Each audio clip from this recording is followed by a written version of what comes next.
Diary of Dark One's Son is a look into the thoughts, opinions, and experiences of a young black man who is wrestling with the tough task of trying to make something out of himself in a very racist and hateful environment.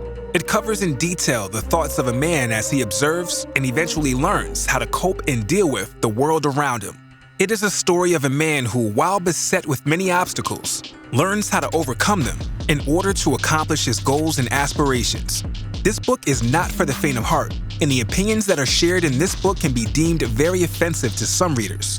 If you think that you will be offended by the opinions shared in this book, the answer is simple. This is not the book for you. This book is merely the opinions of one man, and it should be taken as such. However, if you really wish to gain insight into the thoughts of a young black male in today's society, then look no further. Read this book. Excerpt from the book. From the chapter, Am I Visible or What? One day when I was walking home from school, I came across this other brother who was walking my way. In his eyes, I could see the sadness, the same sadness that was in mine. I knew exactly what was going through his mind too. He was feeling like an absolute nobody. How did I know, you ask? Because I was feeling the same way at the moment right when I walked past him. Have you ever felt, if you are a black man reading this, that you were invisible to the world? Not because you want to be, but because people refuse to acknowledge your presence. Read more when you purchase this book. This book can be purchased from lulu.com.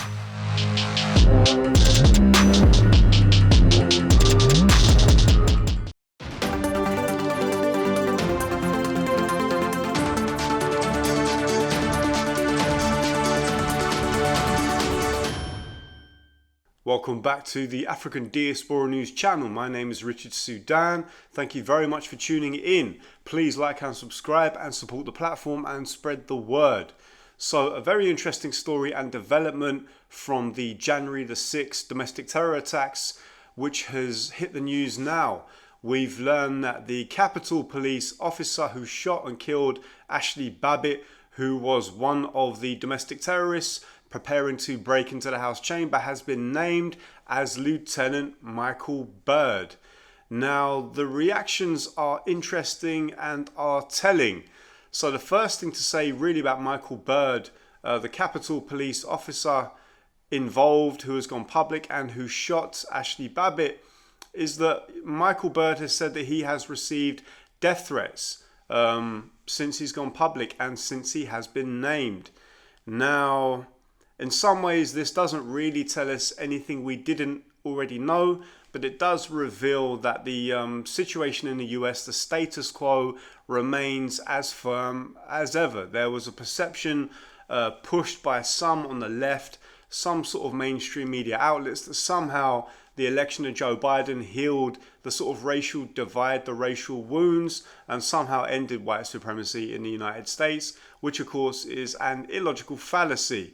Now, the very fact that Michael Byrd could receive death threats tells us something.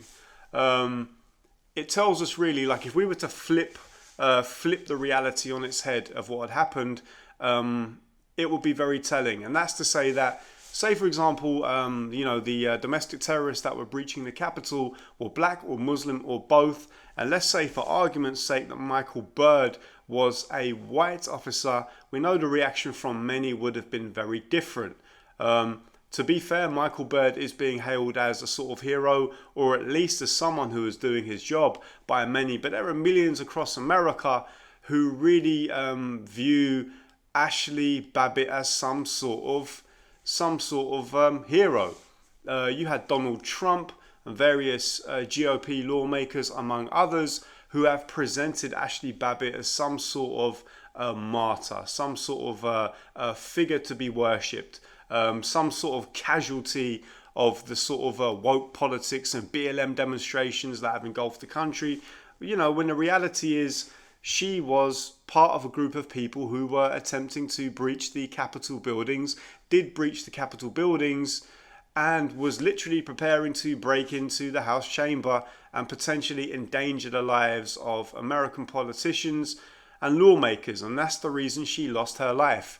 Lieutenant Michael Byrd made repeated warnings to Ashli Babbitt, telling her and the others who were trying to breach the main House chamber, gave them repeated warnings to stand back and to desist and to comply with the orders. And they failed to comply with the orders, and that's why Ashli Babbitt was killed. That's the reality. Now, Michael Byrd has come under massive fire from racist right-wingers and just racists in general for doing his job.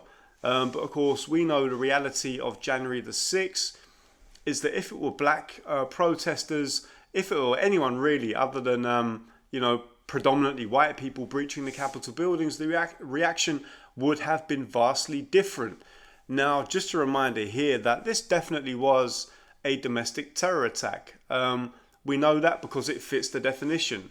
The hundreds or thousands of people that descended on the Capitol were, many of them armed, went there with violent intent to overthrow the government and to stop the sort of process of the election in the United States. They went there to overturn the result. They went there to subvert the democratic process, if you like. And many of them went there, were part of white supremacist groups. You can see that from the videos, from the pictures, from the testimonies, from the investigations that have happened. Some of them had Make America Great sort of hats and different attire. And some of them literally had sort of phrases like, Trump and God, literally on their clothes. So that fits the definition of a terrorist attack. But also FBI Director Christopher Wray, in a rather delayed fashion, according to some, eventually, I think around about March time, acknowledged that January the 6th was an act of domestic terror. And so this is what happens. Michael Byrd was simply doing his job. Michael Byrd would have been praised if he was of a different skin color. If Michael Byrd was dealing with a different group, he would receive massive praise from certain sections. But of course, we know that white supremacy is long standing in the US. White supremacy has very much gone mainstream. Now, Ashli Babbitt was said to be a member of certain far-right groups to hold certain racist views. But nonetheless, she's been sort of heralded as some kind of figure worthy of praise for racists. This is someone who, along with many others, openly went to the Capitol with violent intent. And Lieutenant Michael Byrd was simply doing his job. And of course, he's been exonerated. He's been cleared of any wrongdoing. I think Ashli Babbitt's family are preparing a civil lawsuit against Michael Byrd. We'll see where that goes. But this is a dangerous time in the US, a dangerous time indeed. The plague of white supremacism. It's the fact it's been mainstream, but it continues to, I would say, grow. The election in November was probably the most closely fought election, certainly in living memory, possibly ever, actually. We'll see. And a lot of people, actually, I've seen Brother Phil allude to this on this channel, but I've seen others make this prognosis, this point as well. A lot of people are saying that, the divide in the US is so great that Trump may well return to office in some sort of kind of vote of vindication of white supremacy, some sort of protest vote in a few years' time. Let's wait and see. But of course, Trump was one of the very vocal people who have really presented Ashli Babbitt, who's accused of domestic terrorism, and all the others that were with her. She's really been presented as some sort of hero by Trump. Certainly lawmakers of the GOP. Who killed Ashli Babbitt has been the cry. She's been presented as some sort of martyr. But of course, we all know that the reaction to the killing of Ashli Babbitt, the reaction to the news of the Capitol officer that killed her going public with his name, Michael Byrd, we all know this reaction reveals the stark reality in the United States. We know that if the demographics, if the details were flipped on their head, we know that the reaction would have been very different indeed. And actually, this sort of this kind of climate, if you like, is also the reason, in my opinion, in my personal opinion, why the January the 6th Truth Commission never really happened, why there was never really a thorough investigation into January the 6th, because it would have revealed the insipid and incestuous nature of certain politicians, certain people walking in the corridors of power and their very close relationship to white supremacist groups, white supremacist armed militia, who many tried to present as sort of being fringe groups that have somehow been relegated to the abyss with the election of Joe Biden. That's not the case. There's a very close relationship between these groups and some people at the very highest corridors of power. And furthermore, many people really believe that Joe Biden, with all of the power he possesses, the Democrats wield a particular level of power right now regarding the political system in the US. They have massive influence, and yet there are certain laws, certain bills not being put to the floor to be pushed for, which we know could really eradicate or help eradicate the scourge of white supremacy in the United States. There's no anti-black hate crime bill. There's no anti-lynching bill really being pushed for. There's certainly no real sort of political push for reparations, and there's damn near nothing really been done to really tackle head on the growth of these white supremacist groups and the very real danger that they pose to black American men, women and children in the country. From the United Kingdom and from London, things really seem to be actually escalating. When you consider the openness of these groups, how they're operating, groups like the Proud Boys not really being designated as domestic terror groups, despite having a massive presence in things like January the 6th, tells you where this is really heading. If you don't deal with a wound, if you imagine white supremacy is a sore, a wound, an ill that needs to be dealt with, if you don't take action and address a wound, the wound festers and it deepens. And this is the reality regarding white supremacy and racism in the United States, in my humble opinion, and also in the UK and also throughout Europe.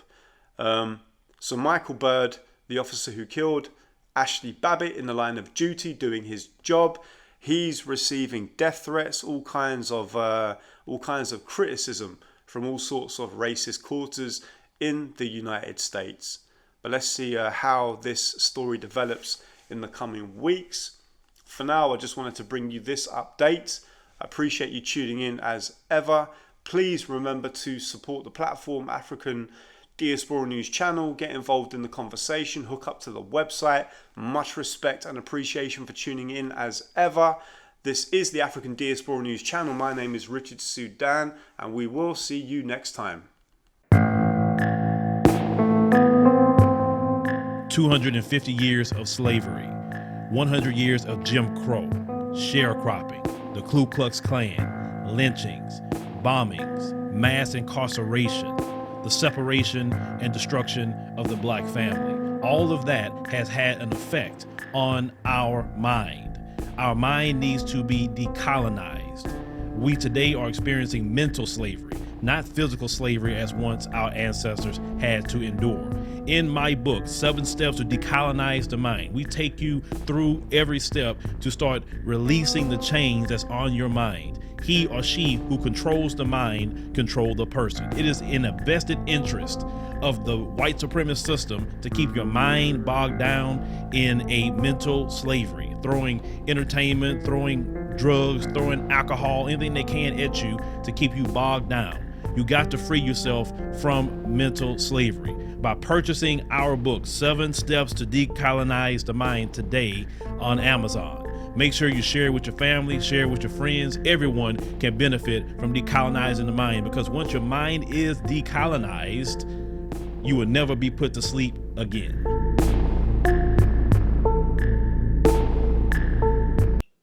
Hello, everyone. Please make sure you subscribe to the African Diaspora News Channel app on these platforms.